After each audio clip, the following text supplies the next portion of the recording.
विधानसभा के अमरपेट के प्रत्याशी श्री कृष्णा यादव जी, कॉर्पोरेटर श्रीमती उमा रमेश यादव जी, श्री सतीश अग्रवाल जी, संस्कार जागरण मंच के सभी सम्मानित पदाधिकारी, श्री सतीश जी, वयोवृद्ध योगाचार्य रतनलाल जाजू जी, जिग्नेश दोषी जी, और वैसे सौरभ जो अभी पहले बोल रहे थे, इससे पहले भी बातचीत हुई थी।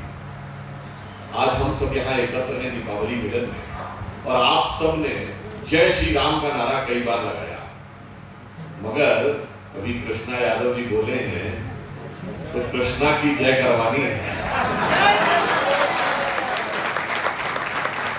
और वो इसलिए भी जरूरी है कि भाग्यनगर में भाग्य परिवर्तन के लिए उधर जय श्री राम भी होना चाहिए और यहाँ कृष्णा जी की भी जय होनी चाहिए।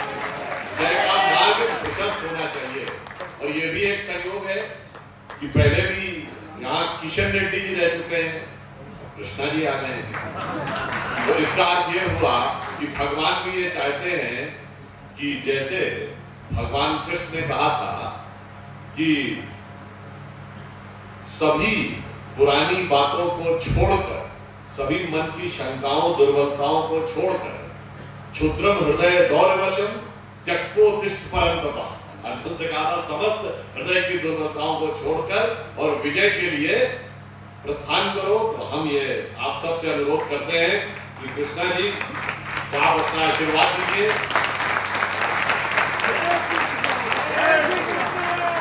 और चूंकि ये प्रत्याशी हैं, इनको अनेक प्रकार के कार्य हैं, तो इन्हें प्रस्थान करने की भी अनुमति दीजिए।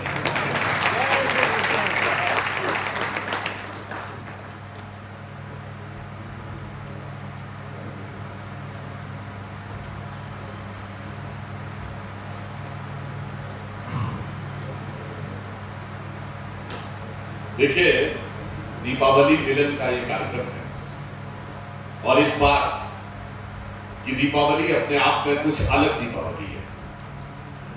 ये एक नजरिए से पहली दीपावली है और एक नजरिए से अंतिम दीपावली है।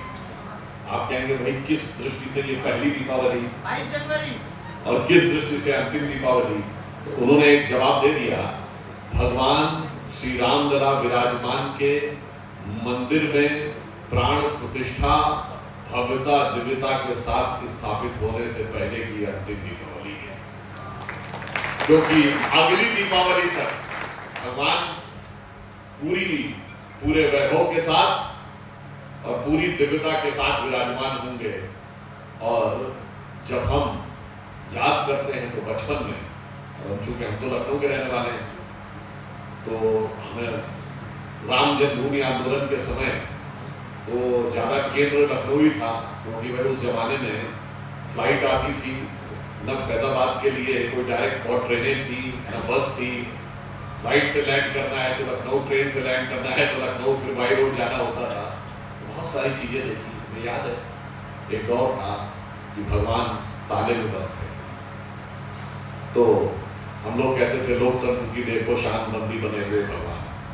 फिर एक दौर आया कि भगवान के मंदिर पे प्रतिबंध लगा हुआ था, तो हम लोग कहते थे कहीं सुनते हो राम तेरी पीढ़ियों का नाम कायरों की सूची में जोड़ देना चाहिए, और तेरे भी जो मंदिर पे प्रतिबंध लगा हो तो हिंदू कहलाना हमें छोड़ देना चाहिए। फिर वो दौर आया कि विवादित ढांचा गया, यानी हम रघुवर की परंपरा से जुड़े, यदुवर की परंपरा से जुड़े और बाबर की परंपरा से पीछा छूटा। उसके उपरांत भगवान टाट के छप्पर में रहे, बहुत दिन तक रहे। अगर वो त्रिपाल थोड़ा फट जाता था, खराब हो जाता था, तो सरकारें उसको बदलने में भी आनाकानी करती थी। कोर्ट जाना पड़ता था, कोर्ट से परमिशन लेनी पड़ती थी, तब ये होता था। वो दौर भी रहा। आपको याद हो जुलाई 2005 में श्री राम जन्मभूमि पे आतंकवादी हमला भी हुआ, और अब इसे संयोग मानिए या दैव योग, जो 2 बम उस टीले के नीचे फेंके गए थे जिसके ऊपर रामलला विराजमान थे, वो बम फटे नहीं। जैसे आप सब जो लोग राजस्थान के रहने वाले हैं उन्हें ध्यान होगा ना तनोट माता का मंदिर कि कितने ही बम आए और फटे नहीं। अब माने कोई मान ले तो कहे संयोग है, नास्तिक कहेगा, और जो आस्तिक है वो कहेगा दैव कृपा है, दैव योग है। फिर वो दौर आया कि अब मंदिर निर्माण का मार्ग प्रशस्त हुआ और अब वक्त ऐसा बदला कि हर साल लाखों दिए जलाए जाते हैं और हर साल अपना ही रिकॉर्ड तोड़ा जाता है। इस बार 21 लाख दिए जलाए गए दिवाली पर। एक अंधेरे में डूबी मायूस दीपावली से जगमगाती और संपूर्ण विश्व को नया मार्गदर्शन देती दीपावली तक का ये सफर अपने आप में बहुत सुखद दिखता है। जिसे मैं कह सकता हूँ एक वो भी दिवाली थी, एक ये भी दिवाली है। जब उजड़ा हुआ गुलशन था, रोता हुआ माली था, आज महका हुआ गुलशन है और ज्योत निराली है। एक वो भी दिवाली थी, एक ये भी। और यहाँ दिवाली और शानदार होनी चाहिए। देखिए मैं अभी परसों तो राजस्थान से ही आ रहा हूँ, यहाँ चुनाव प्रचार समाप्त हुआ। आप में बहुत सारे लोग गुजरात और राजस्थान से हैं। गुजरात में तो 150 पार करवा दिया था, भगवान ने चाहा तो आज राजस्थान में मतदान हो रहा है, वहां भी 150 पार होना चाहिए। अब एक बात और आपसे कहना चाहूंगा, हम लोग जिस जमाने में अभी हम लोग राम मंदिर का विषय सुन रहे तो कभी कभी ये विचार आता था कि भाई राम मंदिर की जरूरत क्यों, क्या आवश्यकता है। और कई बार लोग कहते हैं ये इतिहास है या कहानी है। देखिए जिनको समझ में नहीं आता उनको ये कहानी लगती है। तुलसीदास जी ने रामचरितमानस में अंत के छंद में लिखा है, कहत परम पुनीत इतिहासा। ये परम पवित्र इतिहास है। कहत परम पुनीत इतिहासा, श्रवण ही करत सकल भ्रम नाशा। इसको सुनने से समस्त भ्रम नाश हो जाते हैं। तो भ्रम क्या नाश होते हैं? जैसे आपने कभी इस बात को सोचा, जैसे मैंने ये बात कई बार बोली है, आप सबको ध्यान होगा कि भगवान राम 4 ही भाई कौन थे, 3 या 5 तो नहीं। पर आप में से कभी किसी ने ध्यान दिया इसमें जुड़वा कौन थे? शत्रुघ्न और लक्ष्मण, वही दोनों जुड़वा क्यों थे? वही दोनों जुड़वा, बाकी क्यों नहीं थे? राम और भरत क्यों नहीं जुड़ना थे? राम और लक्ष्मण क्यों नहीं जुड़वा थे? लेकिन जो कहा सकल भ्रम नाशा की बात। अब घर में हम राम दरबार रखते हैं तो राम लक्ष्मण और सीता जी होते हैं। कोई अगर किसी की जोड़ी बतानी हो, 2 मित्र हो या 2 भाई हो, तो क्या कहता है? राम लक्ष्मण की जोड़ी है। हर जगह लक्ष्मण जी साथ में है, उपमा राम लक्ष्मण की जोड़ी की दी जाती है। और फिर क्यों तुलसीदास जी ने रामचरितमानस इसमें हनुमान चालीसा में क्यों लिखा कि जब भगवान हनुमान जी के प्रति अपने स्नेह की तुलना करते हैं तो वो कहते हैं, रघुपति कीनी बहुत बड़ाई, तुम मम प्रिय भरत ही संभाई। तो लक्ष्मण संभाई क्यों नहीं कहा? हर से तुलना क्यों?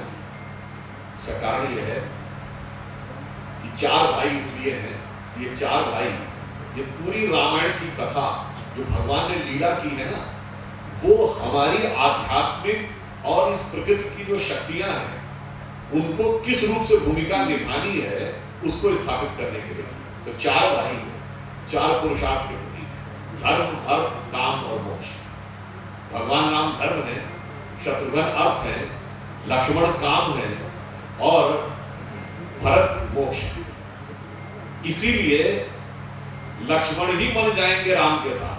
क्यों? काम सदैव धर्म से युक्त रहना चाहिए। समस्त काम मतलब इच्छाएं, समस्त कामनाएं धर्म से कभी अलग नहीं होनी चाहिए। इसलिए लक्ष्मण एक दिन के लिए भी राम को नहीं छोड़ेंगे। और शत्रुघ्न ही राजधानी में क्यों रहेंगे? अर्थ कभी राजधानी नहीं छोड़ सकता। अर्थ को तो राजधानी में ही रहना होता। और भरत ही खड़ा होकर के शासन क्यों करेंगे? भरत मोक्ष के प्रतीक हैं। तो धर्म के किसी एक प्रतीक को अपना सर्वस्व अर्पित करेंगे तो मोक्ष की प्राप्ति। इसलिए लक्ष्मण को सबसे प्रिय क्या है? भगवान राम। तो देखिए क्या है, लक्ष्मण को सबसे प्रिय राम है, मगर धर्म को तो कामना को सबसे प्रिय क्या होना चाहिए? धर्म। पर धर्म को सबसे प्रिय क्या है? मोक्ष। इसलिए उन्होंने कहा तुम मम प्रिय भरत ही समभाई। अब एक और बात आपने देखी, लक्ष्मण जी कभी कभी कंफ्यूज हो जाते हैं। मतलब एक एक चीज देखिए रामायण में जो है ना, वो आपको एक गहरा शिक्षा देने वाली है। चाहे धनुष भंग के समय वो परशुराम जी के ऊपर क्रोधित हो जाते हैं, और जब भरत आ रहे होते हैं वन में भगवान राम से मिलने, तो पेड़ पे चढ़ के कहते लगता है भरत को राज का मद हो गया, अहंकार हो गया, सेना लेके आ रहा है मारने के लिए। कंफ्यूज लक्ष्मण जी क्यों होते हैं? कारण कामनाएं, हमारी इच्छाएं हैं, उन्हीं में अक्सर भ्रम उत्पन्न होता है। और जब भ्रम उत्पन्न होता है उसका समाधान राम ही को देते हैं। जब भी आपकी कामनाओं में भ्रम उत्पन्न होगा तो समाधान धर्म के पास मिलेगा। और धर्म क्या जवाब देता है? मतलब जब वो कहते हैं कि लगता है कि राजमद आ गया है, भरत को अहंकार आ गया है सत्ता का, ये शायद सेना लेकर हमें मारने आ रहा है, तो भगवान राम ये जवाब देते हैं लक्ष्मण जी को कि भरत ही हो ही न राजमद। भरत को राजमद हो ही नहीं सकता। विधि हरिहर पद पाए, राजा का पद नहीं, ब्रह्मा विष्णु महेश का पद दे दिया जाए तो अहंकार नहीं हो सकता। जैसे आप लोग कांजी बड़ा खाते हैं ना, तो अगर कांजी में तिनके की नोक के बराबर एक कांजी की बूंद गिर जाए तो क्षीर सागर का सारा जो दूध है वो नष्ट नहीं हो सकता। तो उन्होंने कहा भरत ही हो ही न राजमद, विधि हरिहर पद पाए, कबहू की कांजी सीख रही, सीख के बराबर कांजी की बूंद से क्षीर संधु विनसाए, क्षीर सिंधु का नाश नहीं हो सकता। इसका मतलब भरत के गहराई को उन्होंने उस सीमा तक माना। अब यही दोनों जुड़वा क्यों थे? क्योंकि लक्ष्मण किसके प्रतीक हैं? काम के, और शत्रुघ्न प्रतीक हैं अर्थ के। काम मतलब इच्छाएं, डिजायर्स, और अर्थ मतलब अचीवमेंट, फुलफिलमेंट। तो भाई डिजायर और फुलफिलमेंट तो जुड़वा भाई है। जब डिजायर होगी तो फुलफिलमेंट डिजायर के बगैर हो ही नहीं सकता, और डिजायर होगी तो फुलफिलमेंट का आकांक्षी होगा ही होगा। धर्म अलग रह सकता है, इंडिपेंडेंट, मोक्ष अलग रह सकता है, पर काम और अर्थ तो एक साथ ही जुड़े हुए हैं, इसलिए दोनों जुड़वा है। कभी कभी आपको लगेगा, बहुत से लोग कहते हैं साहब राजा दशरथ के 3 रानियां क्यों थी? आप किसी से पूछिए कि 3 रानियां क्यों, 2 या 4 क्यों नहीं, 1 क्यों नहीं? उसका कारण यह है कि भगवान राम ने रावण को मारकर धर्म की स्थापना की। रावण के 10 सिर थे ना, एक सर कटता था दूसरा उड़ाता था। इसका अर्थ क्या हुआ? ये 10 सिर हमारे शरीर की 10 इंद्रियों की प्रतीक, इसीलिए उसका नाम दशानन था, 10 इंद्रियों की बहिर्मुखी की भाषा। तो जब 10 इंद्रियों की एक्सट्रोवर्ट टेंडेंसी का प्रतीक रावण है, एक सर कटता था दूसरा उड़ाता, इसका अर्थ हुआ किसी भी इंद्र की एक इच्छा पूरी करिए, immediately it will get replaced by other, even God can not stop. इसीलिए भगवान नहीं रोक पाते थे। आपको मन में कभी आए इसके पास स्कूटर है, जिस दिन कार आ जाती है कहते हैं कार जो है यार मगर मारुति में मजा नहीं है। जब मारुति आ गई तो कहते हैं होंडा सिटी होनी चाहिए, फिर होंडा आ गई तो कोरोना होनी चाहिए, वहां से मर्सिडीज होनी चाहिए, फिर पोर्श होनी चाहिए, फिर आ जाते आते प्राइवेट जेट होना चाहिए, फिर जेट होने के बाद पता नहीं क्या होना चाहिए। तो इसका कोई अंत नहीं। परंतु उस प्रवृत्ति को नष्ट कौन करता है? राम। राम शब्द का अर्थ क्या है? रम धातु से बना है, रमनते इति राम, जिसे कहते हैं ना रमता जोगी रमणीक स्थान, मतलब वो है एलिमेंट जिसमें सारी सृष्टि सेटल्ड है, जो होल्ड करता है, जिसमें सब कुछ, वो राम है। राम उत्पन्न कैसे होंगे? जब राम हृदय में उत्पन्न होंगे, यानी वो शक्ति उत्पन्न होगी, वो 10 इंद्रियों की एक्सट्रोवर्ट टेंडेंसी को डिस्ट्रॉय करेगी, तब धर्म की स्थापना होगी। तो राम उत्पन्न कैसे होंगे? राम के पिता का क्या नाम है? दशरथ। जब 10 इंद्रियों को रखने की क्षमता आ जाएगी, तब हृदय में वो ईश्वरीय तत्व उत्पन्न होगा जो 10 इंद्रियों की बहिर्मुखी भाषा को रखेगा। अब आइए 3 रानियां क्यों? दशरथ जब बनना है, 10 इंद्रियों को रखना है, तो सतोगुण, रजोगुण, तमोगुण, तीनों का स्वामित्व, तीनों पर नियंत्रण पाना होगा। इसीलिए कौशल्या सतोगुण है। सतोगुण से कौन उत्पन्न होता है? धर्म। तो कौशल्या के पुत्र हैं राम। अब जो सुमित्रा है वो रजोगुण है। रजोगुण से क्या उत्पन्न होता है? काम और अर्थ। इसलिए लक्ष्मण और शत्रुघ्न मां कौशल्या, मां सुमित्रा के पुत्र हैं, और केकई क्या है? तमोगुण की पुत्री। मोक्ष कहां मिलता है? तमोगुण के पार जाए। और एक और बात है, मतलब इसको अनलाइटन नोट कहता हूं, इसका कोई तीनों में सबसे सुंदर कौन था? केकई। इसका अर्थ हो गया कि सबसे आकर्षक चीज जो होती है उसमें सबसे खतरे के संकेत मतलब इसको देखा नहीं गया है, मतलब मेरा कोई सुंदर महिलाओं के प्रति कोई टिप्पणी नहीं है, मगर मैं एक दार्शनिक बात कह रहा हूं, इसलिए बता रहा हूं। और केकई की ही साथी कौन है? मंथरा। सबसे विद्रूप चीज अक्सर सबसे आकर्षक चीज के पीछे छुपी हुई होती है। और राजा दशरथ केकई के ही वचन में क्यों बन गए थे? कभी भी आप तमोगुण के साथ ही करे हुए किसी करार में ऐसा बन सकते हैं कि धर्म से अलग होना पड़ जाता है, राम से अलग होना। इसलिए आप समझिए कि ये कितनी विराट चीज थी ये राम कथा। मैंने तो एक पक्ष बताया, इसको आप गौर से देखेंगे तो इसमें हजारों हजार पक्ष हैं। इसलिए मैंने सिर्फ एक बात कही जो तुलसीदास ने ऐसे नहीं बोला है, कहत परम पुनीत इतिहासा श्रवण ही करत सकल भ्रम नाशा। सुनते सारे भ्रम नष्ट हो जाते हैं। या उसकी एक दूसरी उपाधि है, जैसे आप देखते होंगे किसी प्लेटफॉर्म के ऊपर बहुत सारे पक्षी कबूतर बैठे रहते हैं, कोई जाकर ताली बजाए तो एकदम से सारे पक्षी उड़ जाते हैं और आपको नीचे की जमीन दिखने लगती है। तो उन्हें दूसरी उपाधि है कि राम कथा सुंदर कर ताली, कर की ताली है। संशय विहग, विहग कहते हैं पक्षी को, संशय विहग उड़ावन ताली, यानी मन में जो संदेह होते हैं, संदेह के पक्षी जैसे बैठकर आपके मन की जमीन को ढक लेते हैं।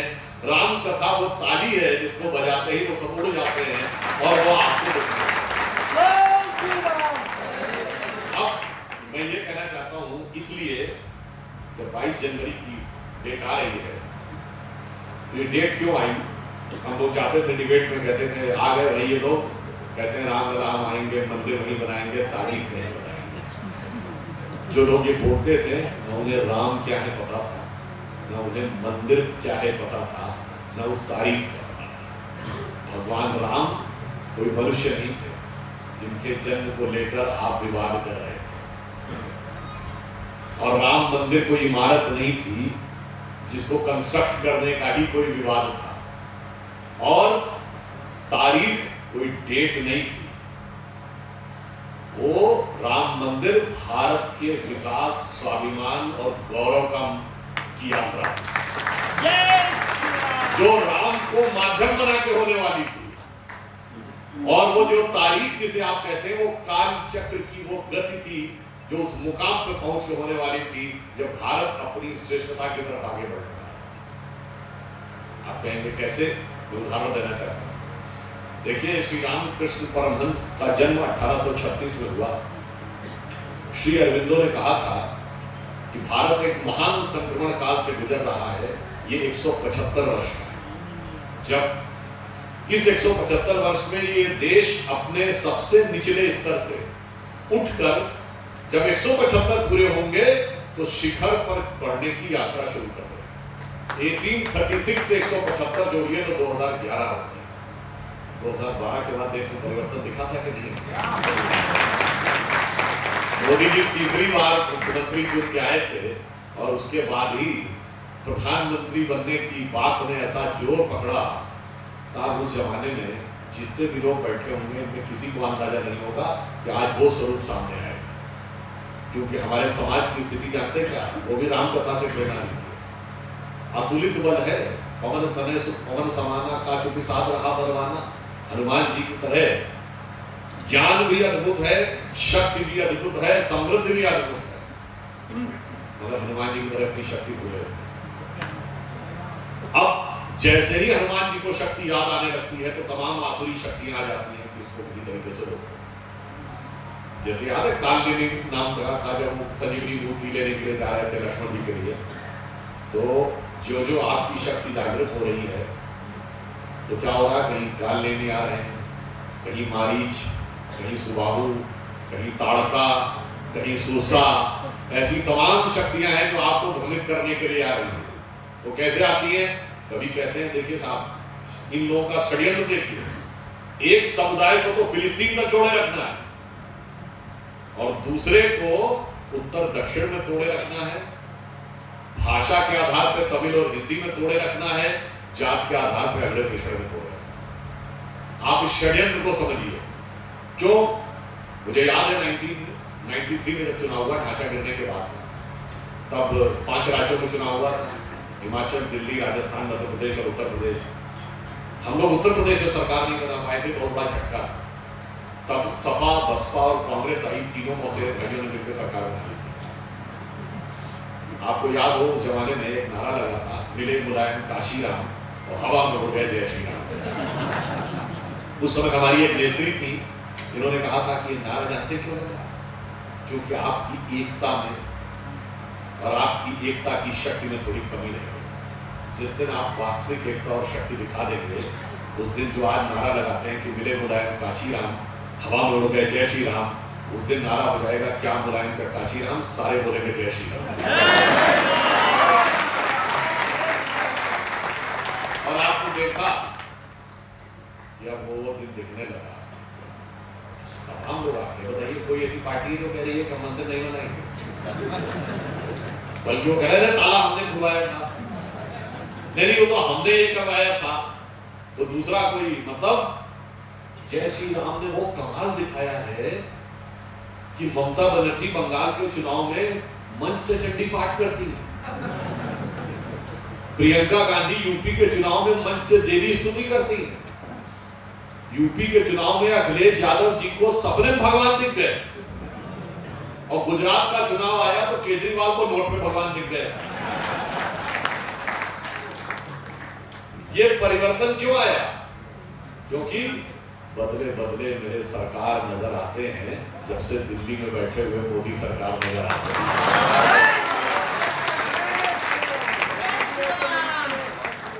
तो ये जो ट्रांजिशन था टाइम का, अब आप लोग प्रबुद्ध हैं तो मैं ये भी बताना चाहता हूं, ये केवल धार्मिक बात नहीं है। भगवान ने वो तिथि तब चुनी थी जब भारत उस ऊंचाई के ऊपर होगा जो हमारा भवितव्य है। जैसे राम जन्मभूमि के पूरे आंदोलन में जब जब निर्णायक मोड़ आया, उसी समय आया जब भारत के इतिहास में निर्णायक मोड़ आया। आप सबने, किसी ने अगर राम मंदिर का केस स्टडी किया होगा तो you must be aware about that कि 1858 नवंबर में पहली एफआईआर दर्ज होती है, 1857 प्रथम स्वतंत्रता संग्राम। उसके बाद स्वतंत्रता आंदोलन का सबसे बड़ा पड़ाव है 1937, जब प्रोविंशियल असेंबलीज के इलेक्शन हो जाते हैं, अंग्रेज मान लेते हैं कि राज्यों में आपकी सरकार, केंद्र में हमारी सरकार।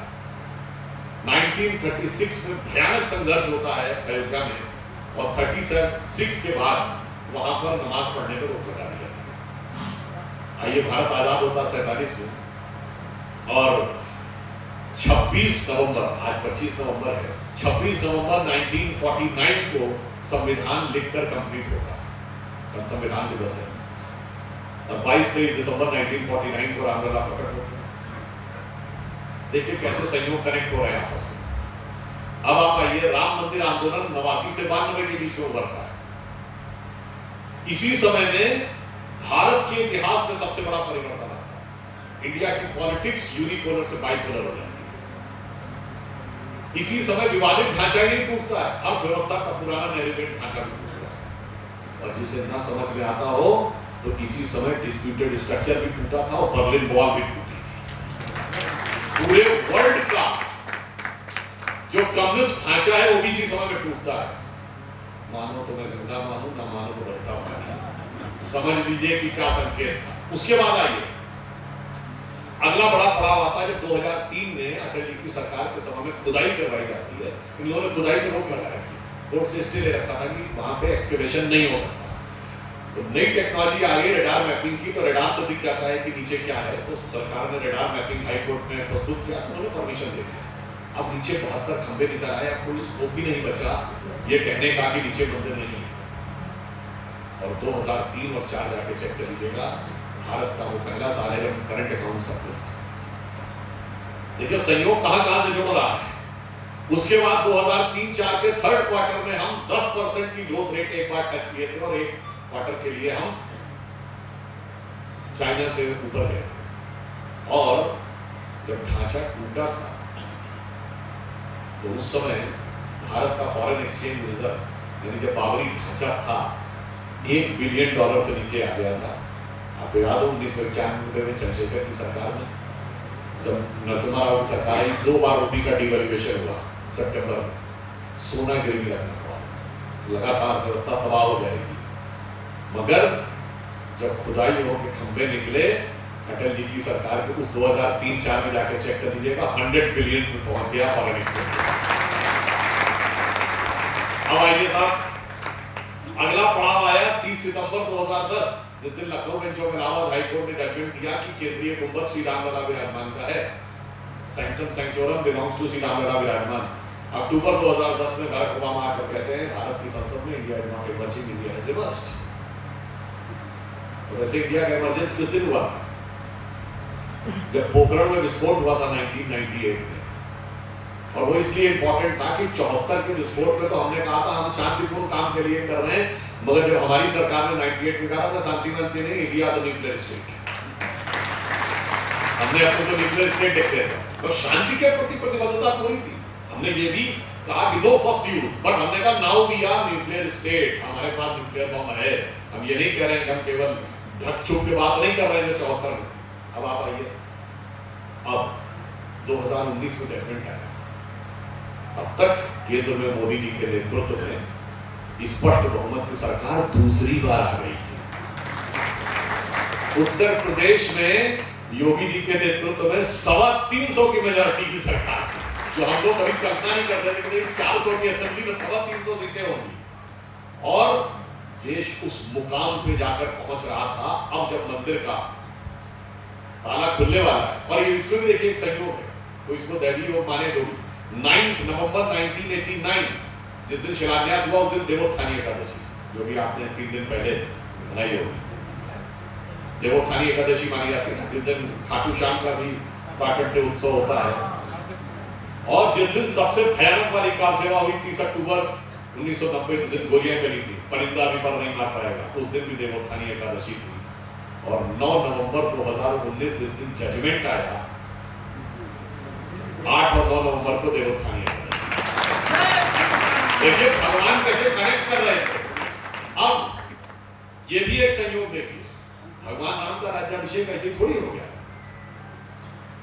पहले निषाद राज का राज्याभिषेक हुआ था, माता शबरी का सम्मान हुआ था, फिर सुग्रीव का राज्याभिषेक हुआ था, फिर वानर, रीछ, भालू, गिरकंदराओं में रहने वाले, समाज के सबसे कोने में रहने वाले सारे लोगों को एकत्र किया था, तब खड़े होकर धर्म की शक्ति प्रकट हुई थी।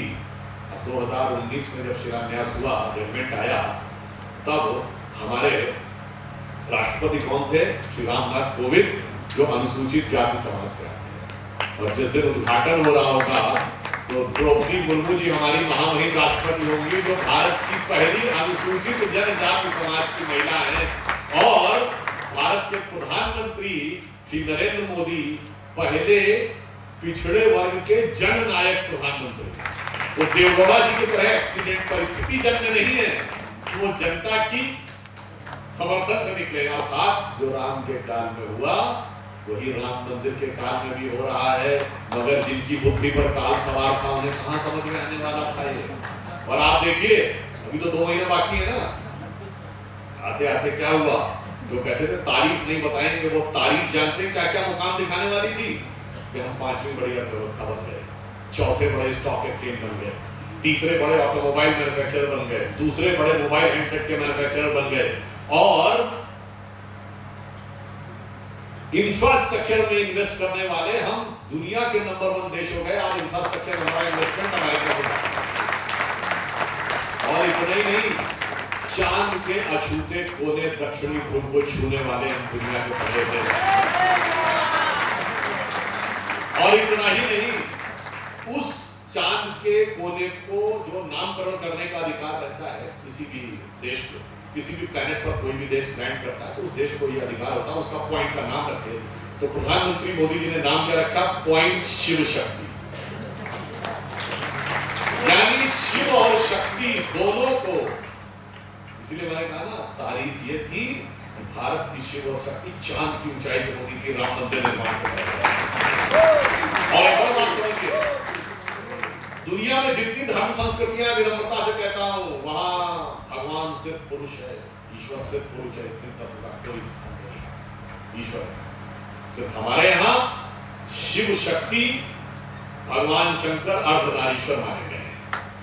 ऐसा उदाहरण आपको कहीं नहीं दिखेगा। और मैंने क्यों कहा कि एक दृष्टि से पहली दिवाली थी, चांद पे शिव शक्ति का नाम होना और फिर नारी शक्ति वंदन अधिनियम लोकसभा से पूरी दोनों संसद से पारित होकर महिलाओं के संसद और विधानसभा में प्रतिनिधित्व का मार्ग प्रशस्त होने के बाद ही ये पहली दिवाली थी। इसका अर्थ क्या हुआ, क्या क्या मंजर होने थे। भगवान लीला दिखाते तो समझ में नहीं आता कि किस जमाने में होना था। एक और बात बताऊं, एक और नजरिए से पहली दीपावली है। हम 5वीं अर्थव्यवस्था बने अपने 75वें वर्ष में, अमृत काल में, अमृत महोत्सव वर्ष। किस देश को पीछे छोड़? ब्रिटेन को पीछे छोड़। वो ब्रिटेन जिसने हम पे हुकूमत की थी। और समझिए भगवान ने क्या सुखद संयोग दिखाया है कि वो चर्चिल कहता था कि हिंदुस्तानी इसलिए इन पे हुकूमत करना जरूरी है क्योंकि इन्हें राज करना नहीं आता। हम बताएंगे इन्हें कि राज कैसे किया जाता है।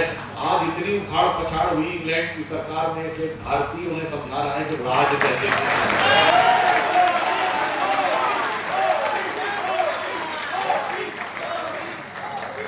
ये पहली दिवाली है जब उस ब्रिटेन ने जिसने हम पे हुकूमत की थी, उसके प्रधानमंत्री आवास 10 डाउनिंग स्ट्रीट में, वैसे तो अब दीपावली वॉशिंगटन में व्हाइट हाउस की ऑफिशियल हॉलिडे है, केवल सिंबॉलिक पूजा नहीं कर रहा, फॉर्मल पूजा नहीं कर रहा। वो प्रधानमंत्री बैठा है जो कहता है मैं सनातनी हिंदू हूं और इसलिए मैं श्रद्धा से पूजा कर रहा हूं। जो ये कहता है कि साहब हमारी डेस्क के ऊपर सदैव गणपति विराजमान रहते हैं मुझे प्रेरणा देने के लिए। अब इतना वक्त बदलना था, अभी तो 2 महीने बाकी हैं। इब्तिदाई इश्क है, रोता है क्या, आगे आगे देखिए। और इतना ही नहीं, आप एक और बात देखिए, हम किस मुकाम पे पहुंचे। ये मुकाम ये था, राम मंदिर का समय आते आते 75 साल हो गए। हम और हमारा पड़ोस का देश एक साथ यात्रा शुरू की थी। बाई रेस तो हम लोग एक थे, मगर गलत संगत में पड़ जाए तो क्या होता है। तो आपको दिखाई पड़ा इन 75 सालों में हम किस मुकाम पे हैं, और वो बर्बादी के मुकाम।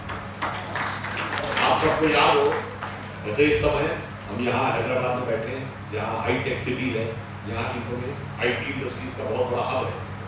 आज दुनिया की सबसे बड़ी IT कंपनी माइक्रोसॉफ्ट का चीफ कौन है? भारतीय है, सबको मिलेगा। गूगल का चीफ सुंदर पिचाई। अभी G20 हुआ था तो अजय बंदा आए थे जो वर्ल्ड बैंक के चीफ हैं, उससे पहले मास्टर कार्ड के चीफ थे। पेप्सी की चीफ कौन है? इंदिरा नूरी, इंडियन है। तब आप सोचिए इससे पहले सिटी बैंक का चीफ रह चुका है इंडियन। तो जनाब हमारे यहाँ एक से एक बड़ी बड़ी मल्टीनेशनल कंपनीज के चीफ हैं जो दुनिया को नए नए कंस्ट्रक्टिव आइडियाज देते हैं। और तुम कहाँ पहुंचे? तुम्हारे यहाँ लश्कर तैयबा का चीफ है, जैश मोहम्मद का चीफ है, अल-कायदा का चीफ। और मोदी जी ने आके दिखाया क्या? दुनिया में मोहल्ले की लड़ाई हो या इंटरनेशनल कॉन्फ्लिक्ट हो, एक सिद्धांत होता है कि बड़ा ताकतवर छोटे कमजोर को सताता है। तो यहाँ उल्टी गंगा बह रही थी। हम बड़े थे और ताकतवर थे, और 2014 से पहले केवल अपवाद स्वरूप अटल जी के 6 साल छोड़ दें तो लगभग 60 साल छोटा कमजोर हमें सताता था, और हम केवल चिल्लाते थे जाके दुनिया में कि हमें सता रहा है। मगर फिर जब ये सरकार आई तो मोदी जी ने कहा ठीक है, कोई बात नहीं, ये प्रेरणा भी भगवान राम हमें देते हैं। बहुत दिन तक सुन लिए ठुमुक चरत रामचंद्र बाजत पैदनिया, अब जरूरत पड़ेगी तो ठुमुक चरत रामचंद्र आदत बन। और बताइए वो किस तबाही के मुकाम पर पहुंच गए। मैं एक लाइटर नोट पे मैंने पहले भी बोला है, आपको एक रिमाइंड करता हूँ। हमारी पीढ़ी, हमसे पहले वाली पीढ़ी और उससे भी पहले वाली पीढ़ी को जरूर याद होगा कि एक बड़ा फेमस हिंदी फिल्मों का गाना था, आओ बच्चों तुम्हें दिखाएं झांकी हिंदुस्तान की, इस मिट्टी से तिलक करो ये धरती है बलिदान की। ये 1954 की फिल्म है जागृति, जिसका ये गाना था।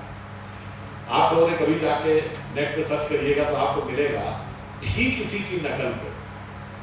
एग्जैक्टली पाकिस्तान ने एक फिल्म बनाई 1955 में, उसका नाम था बेदारी, और उसके सारे गाने हूबहू हमारे गानों की कॉपी करके बनाए।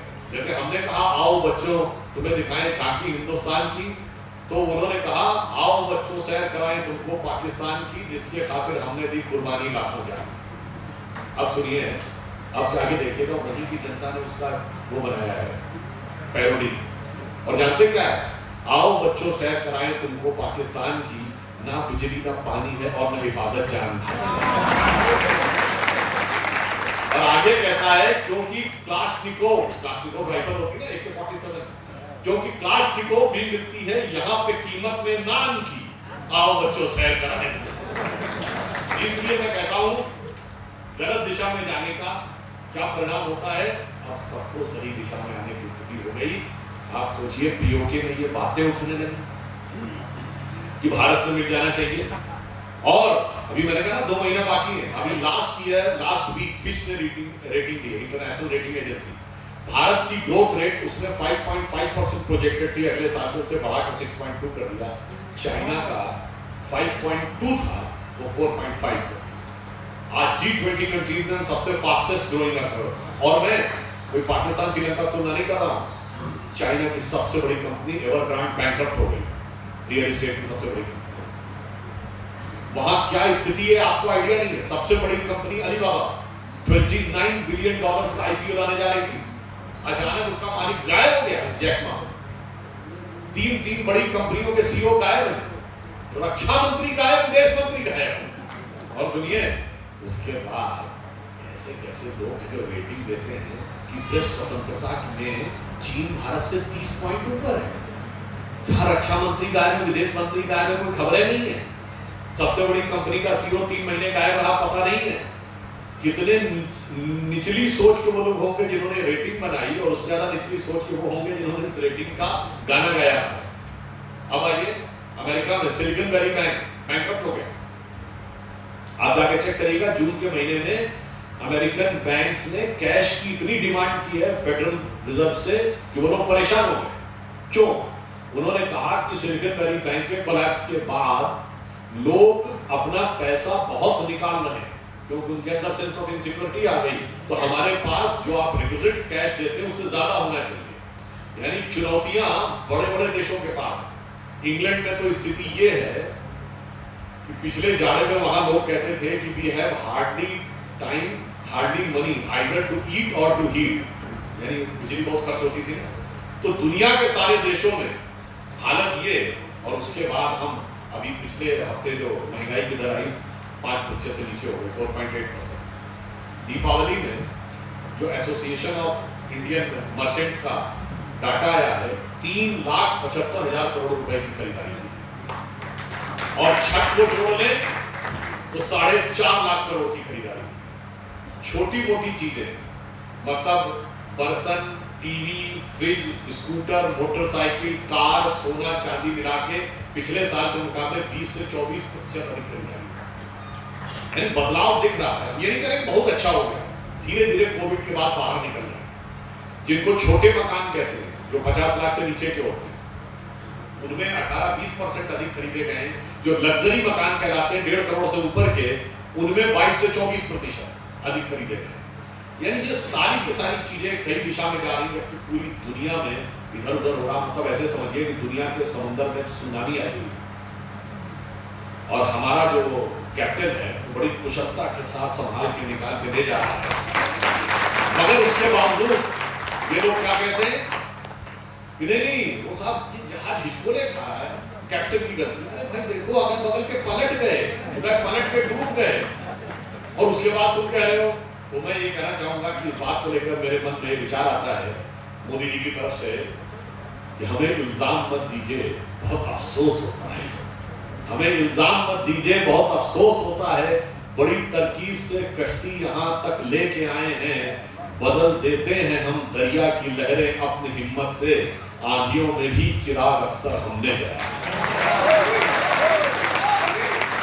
और इसलिए मैं ये भी कहना चाहता हूं कि ये शक्तियां सिर्फ ऐसी नहीं है, ये बाकायदा कॉन्फ्रेंस करती हैं इरेडिकेशन ऑफ सनातन धर्म, यानी हिंदी में कहें तो हिंदू धर्म का समूल नाश। उत्तर भारत में तो मां लक्ष्मी के बारे में आपत्तिजनक था, तो राजस्थान में आपने देखा पीएफआई की रैली कोटा में निकलने की परमिशन मिलती है। याद करिए वो राजस्थान जिसके बारे में कहा जाता था कि जमा सके अधिकार तनिक खिलजी लेकर हथियार नहीं और ठहर सकी इस पर क्षणभर अकबर की भी तलवार नहीं। जो तलवार से जहां सर झुका नहीं वहां सर तन से जुदा हो गया। इससे ज्यादा शर्म की बात क्या हो सकती है। मगर याद करिए उदयपुर की धरती पर यह हुआ था कि चित्तौड़ का वो क्षेत्र है जहां गोरा का सर कटने के बाद भी एक पहर तक खड़ा रहा था। तो मैं सिर्फ ये बताना चाहता हूं कि चुनौतियां कितनी खतरनाक हैं। और क्या कहते हैं कि सनातन धर्म तो डिजीज है, डेंगू है, मलेरिया है, मच्छर है, HIV है। तो उनको सिर्फ ये बताना चाहते हैं साहब आप जिसको डिजीज कह रहे हैं, डिजीज के निवारण की सारी चीजें तो उसमें है। अभी आपने पूजा की होगी दीपावली पे, गोवर्धन पे, तो पूजा में जो चीजें यूज होती है सिर्फ उसको देखिए। हल्दी प्रयोग करते हैं, हल्दी स्ट्रॉन्ग एंटीसेप्टिक है, साइंटिफिकली प्रूवन है। तुलसी प्रयोग करते हैं, देवोत्थान एकादशी किया होगा, स्ट्रॉन्ग एंटीऑक्सीडेंट है, साबित हो चुका है। पीपल का पेड़ पत्ता यूज करते हैं, 100% कार्बन डाइऑक्साइड एब्जॉर्ब करता है, 100% निकालता है। ठीक, अब आप आइए गाय का दूध यूज करते हैं, A2 मिल्क गाय के दूध में होता है, एकमात्र वही है। भैंस के दूध में गुड कोलेस्ट्रॉल अधिक नहीं, सिर्फ गाय के दूध में गुड कोलेस्ट्रॉल अधिक है। गंगा जल प्रयोग करते हैं, ऑक्सीजन कंटेंट गंगा जल में सबसे ज्यादा, ये प्रूवन है। इसका क्या हुआ, जो चीज हम पूजा में प्रयोग करते हैं वो तो डिजीज को समाप्त करने के लिए। अब इसके बाद भी उसमें किसी को वायरस नजर आता हो, इसका मतलब वायरस उसमें नहीं, वायरस उसके दिमाग में है। और वो जानते हैं कौन सा वायरस है, वो M वायरस है। तो M वायरस क्या है, Macaulay virus of 19th century, Marxist virus of 20th century. इन दोनों ने हमारे दिमागों में ग्लानि का भाव भरा है। और एक मनी वायरस भी है, ये करप्शन करने वाली सारी पार्टी। और एक और भी है जो आप लोग सोच रहे होंगे तो सही सोच रहे होंगे, तो संभावना से इनकार नहीं किया जा सकता। तो इसका जो निदान है वो क्या है, वो भी M फैक्टर है, मोदी फैक्टर। अब देखिए कोरोना हुआ था तो लोग कहते थे भाई एक फर्स्ट डोज, सेकेंड डोज, फिर बूस्टर डोज। तो मोदी वैक्सीन की एक डोज लग गई है, दूसरी डोज लग गई है, अब बूस्टर डोज की जरूरत है। क्योंकि आप अंत में मैं गंभीरता से बात करना चाहता हूं। देखिए हम यहां तेलंगाना में बैठे, केंद्र में ही हमारी सरकार थी, यहां नहीं थी। केंद्र की सरकार के रहते हुए जो चीजें हुई, तेलंगाना में आज बैंक कवरेज 100% हो गया, जनधन जो आधार योजना थी। उसके बाद पानी का 29% घरों में टैप वाटर था, 100% हो गया। हाईवेज का निर्माण, ये सारी चीजें जिस रफ्तार से हुई है, ऑन द कॉन्ट्रेरी जो दूसरी तरफ के लोग हैं वो केवल 4C में फंसे, करप्शन, क्रिमिनलाइजेशन, कास्टिज्म और कम्युनल पॉलिटिक्स। हमें ये देखना है हमारी तरफ सिर्फ राष्ट्रवादी शक्ति, अब हमें देखना है राष्ट्रवादियों के खिलाफ कौन कौन खड़ा है। परिवारवादी भी खड़े हैं, अवसरवादी भी खड़े हैं, कट्टरवादी भी खड़े हैं, जिहादी भी खड़े हैं, सब के सब खड़े हुए हैं।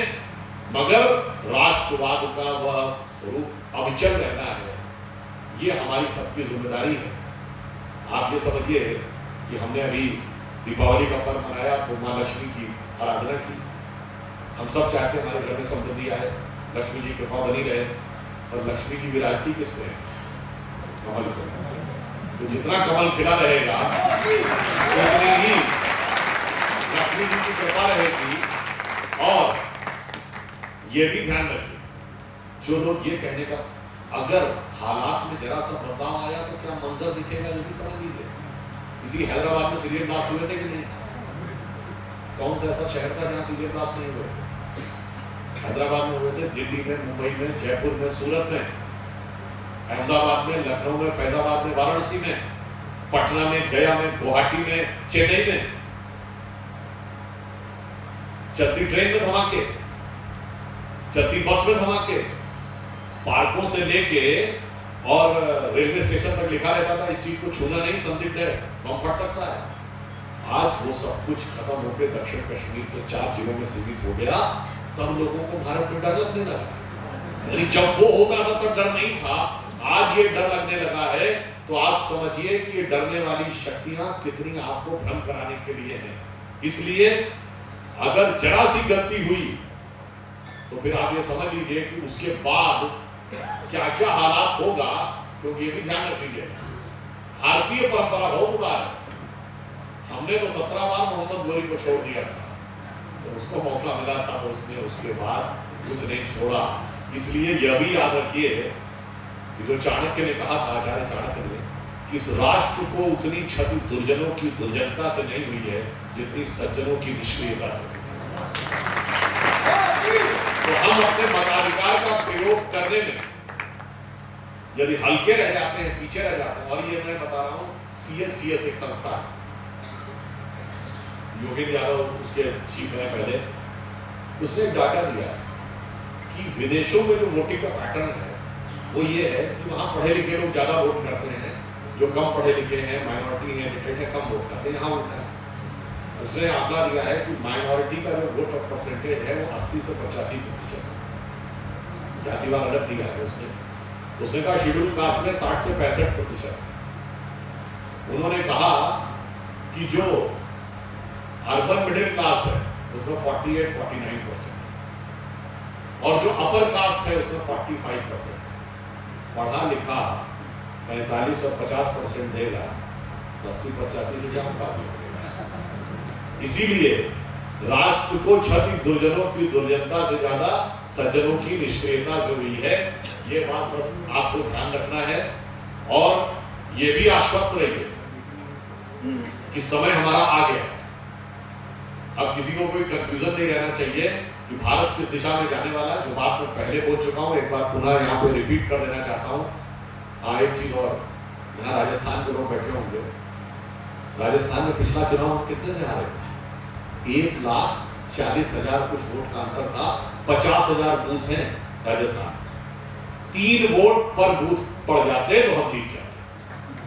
एक बूथ पर केवल 3 वोट, सोचिए 3 वोट का क्या अंतर। और राजस्थान के लोगों को याद होगा जो इस समय वहां के स्पीकर है सीपी जोशी, 2013 का विधानसभा चुनाव 1 वोट से हारे थे और उनकी पत्नी नहीं गई थी वोट देने और बच्चे नहीं गए थे वोट देने। तो सोचिए एक एक वोट का क्या महत्व होता है, इसे ध्यान रखिए और बिल्कुल आश्वस्त रहिए। जैसा मैंने आपको बात बताया कि मोदी जी के नेतृत्व में भारत जो महान भारत बनने की तरफ आगे बढ़ रहा है, उसमें हमें सक्रिय भूमिका नहीं निभानी है, अग्रणी भूमिका निभानी है, क्योंकि हम दुनिया के अब बिगेस्ट देश हो गए टर्म्स ऑफ पॉपुलेशन और यंगेस्ट देश भी है, पर इतना ही पर्याप्त नहीं है। हम ओल्डेस्ट कंट्री भी है, because we are the oldest civilisation, और टारगेट रिचेस्ट कंट्री बनने का भी है। इसलिए ये आश्वस्त रहिए कि हमारा एक गौरवशाली अतीत और स्वर्णिम भविष्य, बस हमें बीच का सही समय का सही उपयोग करें तो गौरवशाली था भूत, भविष्य भी महान है अगर संभाले आप उसे लोग वर्तमान को संभालिए तो सही दिशा में आगे होंगे। और अगर हम सही दिशा में आगे बढ़े तो सिर्फ हम भारत के लिए नहीं, पूरी दुनिया के लिए एक नया संदेश देंगे। जो अटल जी की प्रसिद्ध कविता थी, हिंदू तन मन हिंदू जीवन रग रग हिंदू मेरा परिचय, उसका जो एक छंद है वो कह के बात समाप्त करता हूं, क्योंकि जिम्मेदारी हमारी सिर्फ भारत के लिए नहीं है, आपकी सिर्फ तेलंगाना के लिए नहीं, भारत के लिए नहीं, दुनिया के लिए है।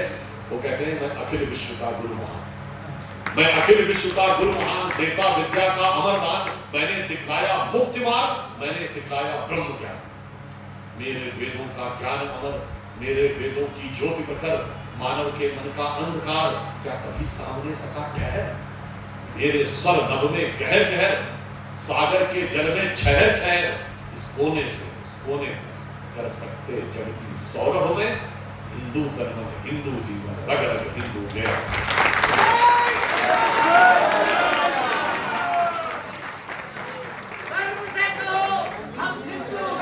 सभी लोग अपने स्थान पर बैठे। जन गण मन से इस कार्यक्रम का समापन होगा। जन गण मन के आदर के लिए सभी लोग बैठे। थोड़ी देर और, आपने इतना समय दिया, कुछ समय के लिए और हमारा साथ दे। सभी लोग अपने स्थान पर बैठे, सभी से निवेदन।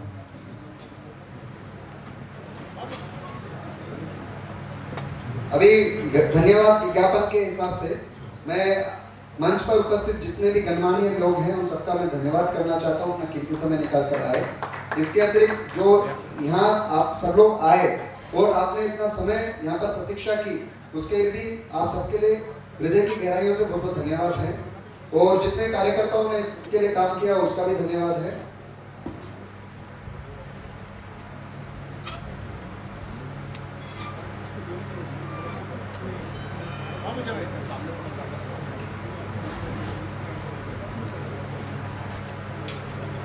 फोटो अब बाद में लेंगे जनगण मन के बाद। एक बार सब लोग अपने स्थान पे बैठ जाएंगे। जनगण मन से कार्यक्रम का समापन होगा। कृपया सब लोग अपने स्थान पर सभी लोग बैठे।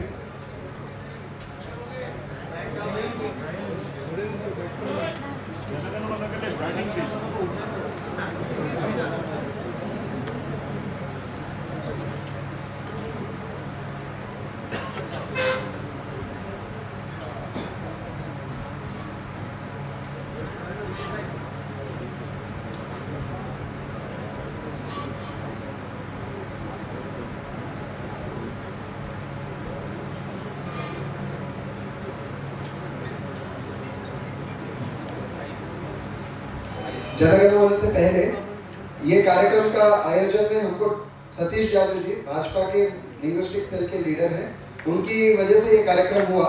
इसलिए मैं सुधांशु जी से रिक्वेस्ट करता हूँ कि वो सतीश जी को शॉल प्रदान करके उनका सम्मान।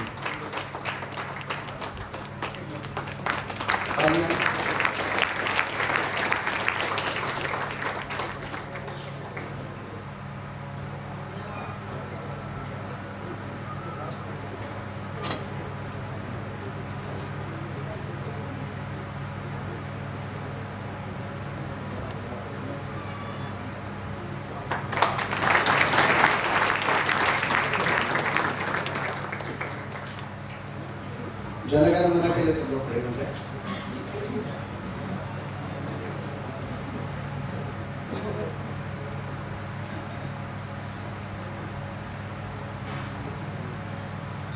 गण मन अधिनायक जय